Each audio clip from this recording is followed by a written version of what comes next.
C'est une passionnée de mathématiques. Le professeur Joséphine Guidi-Wandja est auteur de 5 œuvres littéraires. La dernière parue en juin 2020 est intitulée Élections démocratiques et mathématiques. À travers cet ouvrage, l'écrivaine contribue à l'éducation civique et électorale au bénéfice des peuples africains. Pour elle, les élections démocratiques reposent sur une bonne formation et une application transparente des lois mathématiques.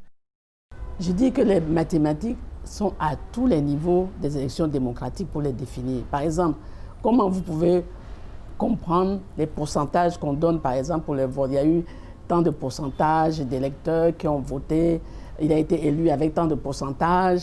Comment vous comprenez ça? Par exemple, nous avons une élection avec comme nombre d'électeurs 100 électeurs. Parmi ces 100 électeurs, le jour du vote, il n'y a que 30 électeurs qui vont voter. Le taux de participation dans ce cas, c'est 30 divisé par 20, c'est-à-dire c'est le nombre de votants divisé par le nombre d'électeurs. Voilà le taux de participation. Maintenant, parmi les 30 qui ont voté, il y a bulletin nul, bulletin blanc. Alors supposons que parmi les 30 électeurs qui ont voté, il y a eu 10 bulletins nuls et blancs. Donc ça veut dire que ce qu'on appelle suffrage exprimé maintenant, c'est 30 moins 10. Ça fait 20. Donc finalement, le suffrage exprimé, c'est 20. Donc ça fait combien de pourcentage des électeurs? Ça fait 20% des électeurs.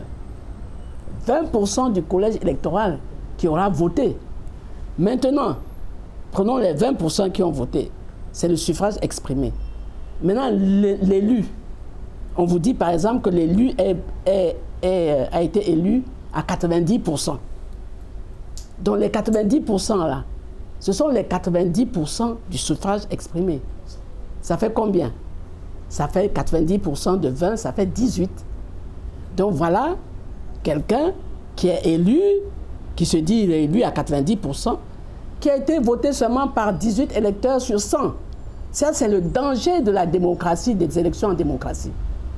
C'est d'utiliser des mots mathématiques pour cacher les réalités. Et vous voyez que les mathématiques servent aussi à cacher les réalités.